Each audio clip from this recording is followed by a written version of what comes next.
CM గారు ఇక్కడ Goparaju news 360 నుంచి మీరు ఇందాక అన్నారు కలుపు మొక్కల్ని ఏరేస్తాను లేకపోతే మిగతా వాటిలన్నింటిని కూడా బయట పెడతామని. అయితే దీనికి సంబంధించి 100 రోజుల పాలనలో మీరు ఎంత బాగా చేశారో విశ్లేషణ చెప్పారు.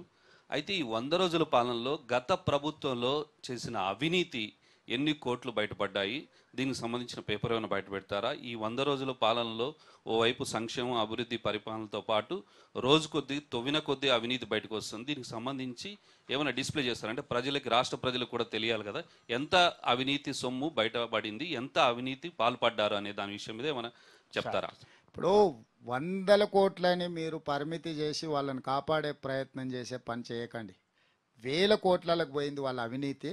దానికి సంబంధించి జ్యుడిషియల్ ఎంక్వైరీస్ ఆర్డర్ చేసినాం, విజిలెన్స్ అండ్ ఎన్ఫోర్స్మెంట్ ఆర్డర్ చేసినాం, ఏసీబీ ఆర్డర్ చేసినాం.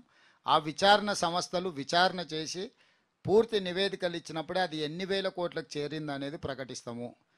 అక్రమాలకు పాల్పడ్డ వాళ్ళని ఎవరిని వదలలే. మీరు చూస్తూనే ఉన్నారు. ఇంతకుముందు ఏసీబీ అనేది ఎక్కడుందో మీకు కానీ తెలంగాణ ప్రజలకు కానీ తెలియదు.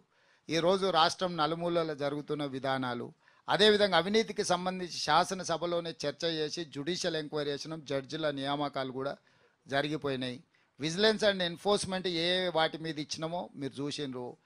ఏదైనా రాజ్యాంగబద్ధంగా క్రమ పద్ధతిలో మాత్రమే విచారణ జరుగుతుంది.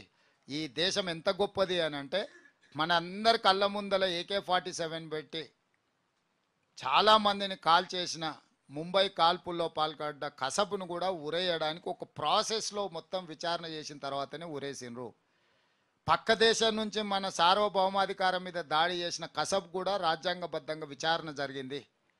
మరి ఇక్కడ అవినీతి పరులను ఒకవేళ శిక్షించాలంటే కూడా రాజ్యాంగబద్ధంగా వాళ్ళకు చెప్పుకునే అవకాశం ఇచ్చి విచారణ చేసి శిక్షించకపోతే మళ్ళీ మీరే అంటారు కక్ష సాధింపు చర్యలు, రేవంత్ రెడ్డి గారికి వాళ్ళకి ఏదో సరిపోతలేదు కాబట్టి వీళ్ళని అర్జెంటుగా ఏదో చేయాలంటున్నాడని మళ్ళీ మీలాంటి మీడియా మిత్రులే ప్రశ్నలు అడుగుతారు. కాబట్టి ఏం తొందర లేదు, పారదర్శకమైన విచారణ చేస్తాం, బాధ్యులైన వాళ్ళందరినీ శిక్షిస్తాం. ఎందుకంటే మనం ఇక్కడ కూర్చున్నప్పుడు ఒకలాగా అనిపిస్తుంది, విచారణ చేసినప్పుడు ఇంకా విస్తుగొల్పే విషయాలు కూడా బయటకు రావాల్సి ఉంటుంది. కాబట్టి ప్రాపర్ ఎంక్వైరీ చేసిన తర్వాతనే ఎవరి మీద అయినా చర్యలు తీసుకుంటాం.